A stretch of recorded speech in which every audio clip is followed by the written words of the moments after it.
Hello and welcome back to the channel if you are a returning viewer and or subscriber, and hello equally if you are a new viewer.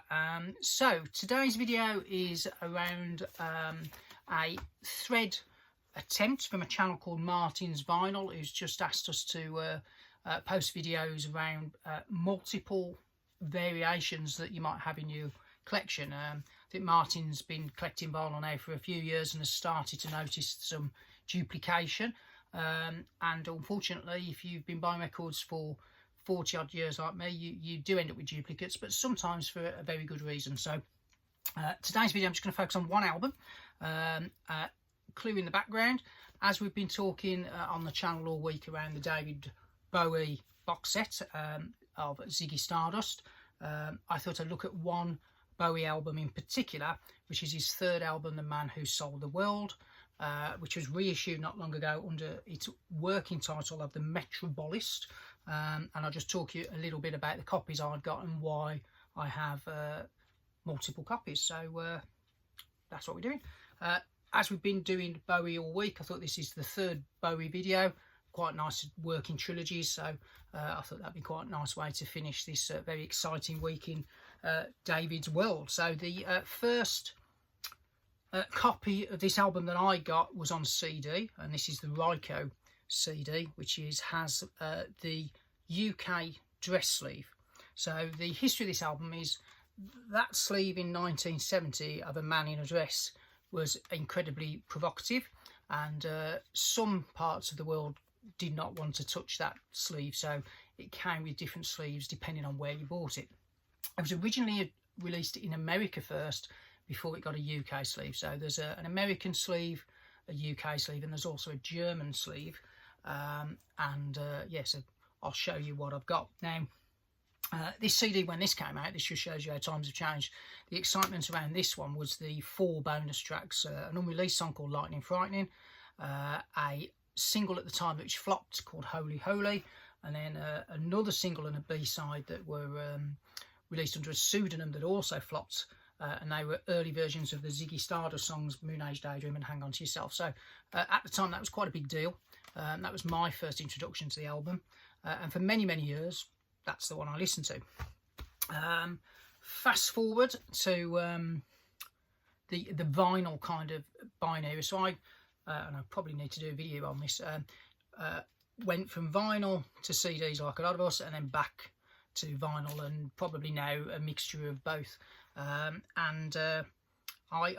first copy of this album on vinyl was the 72, I think, reissue that took place. It might be 73 actually, when the Ziggy kind of explosion happened, and that's the 4th sleeve, which is known as the kick sleeve. So before we show you the records, did a little bit of online digging. So if you want the original press of the US sleeve, you're probably talking in excess of about £120 if you can find one, according to Discogs. So that's like the medium value of those if you try to, looking at what the sales prices have been. So Discogs, for those that don't know, is like an online database where you can catalogue your collection of CDs, vinyl, Blu-rays, whatever it is, anything kind of music related.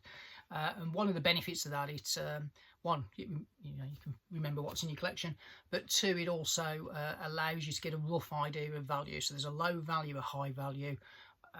People tend to go on the median value. So these are median values. So a US sleeve, and I'll show you almost a US sleeve, would look like that with a cartoon cover. This is the reissue of known as the Metrobolist. A US sleeve in, I would suggest, good condition, would probably set you back about £116. I've never seen that sleeve in the wild. I've seen unofficial copies of it, but I've never seen a genuine US sleeve when I've been around hunting. So this is the 20 kind of reissue, which they did in a gatefold there, and rather than put it in this box set, which is centered around the Man Who Sold the World album, they did it as a separate release. So when this one was reissued, it came, if you were lucky, in numbered white vinyl editions, and as you can tell, mine's black. So and there was a little gap, I think, on the reissues for the number. I can't remember now how many there were, but less than a couple of thousand, I think. So so that's sleeve 1. And this is the good thing about this is it's a completely different mix. So it's the 2020 mix, 50th anniversary, and I think all but one song remixed. I think there was one where they hadn't got the tapes, but when you listen to that, there are subtle differences, so that's well worth having. Plus as well, it's the only way I could obtain that sleeve. So when it came out in the UK, as I said, there was the dress sleeve. Now, the average price of a dress sleeve, if you can find one, believe it or not, is £1,150 according to Discogs on the median. So if I saw one, and again, I've never seen a genuine dress sleeve in the wild. When you go into record shops, sometimes they have the most expensive ones up on the wall. As of yet, I've not seen one, and I've been buying records for a long time. It was almost mythical when I started buying albums in the 80s, so to see one was quite excited. So I'm glad to say it did get a reissue, so this is my version of that. So that's 2 copies. This is the remaster, I think, from the 5 years box set that then got reissued, plain black vinyl. And again, this is the only way I could really get a version of this, but it's worth having because it's different to the 2020 mix. So and they recreate the kind of Philips labels at the time. So that's version 2, the infamous dress sleeve. So that cost me about 20 quid. If I wanted an original, I'd be looking at £1,100, which frankly I haven't got to buy that with. So in its original release, there was another sleeve, which was a German sleeve, which was like a fold-out circular sleeve. The average prices for those are around £600. So again, very expensive, and again, it's one I've not seen. But for Record Store Day, they did do a picture disc. Now, I'm not a picture disc person. I rarely buy them, not a massive fan. I always feel the sound quality, even now, is not quite as good as a proper black vinyl version or coloured vinyl version. And when I was buying records in the 80s, picture discs were not great to listen to. They're very much to put up on the wall on the shelf. So I didn't buy this one when it came out on Record Store Day, but a couple of years later, if you do keep your eye out, sometimes stock like this that hasn't sold particularly well does come out. So that's when I picked this version up, and it's got like an inner card there. Personally, I would rather they'd have recreated the sleeve, charged a bit more, and forgone the picture disc, but there you go. So again, all the records I've showed you so far were probably around the £20 mark, but a board originals I'd probably by now be up to a couple of thousand. However, there is one version out there that is quite affordable, and this is the first vinyl version I've got, which is the kick sleeve. And actually, ironically, this is my favourite of all the sleeves. I think it's a great sleeve, this, and that's the back. So this came out at the height of Ziggy Mania, and what's nice about this one, it has got that orange RCA kind of label, and again, black vinyl for those that want to know. So so that's my 4th copy on vinyl.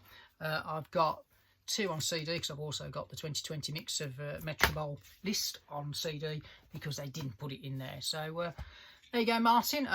That's a brief video on multiple copies. I think all of those are worth having.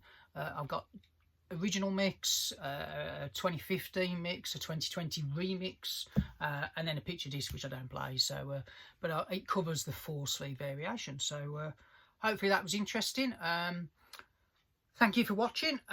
Next video will be either the June 2024 purchase video.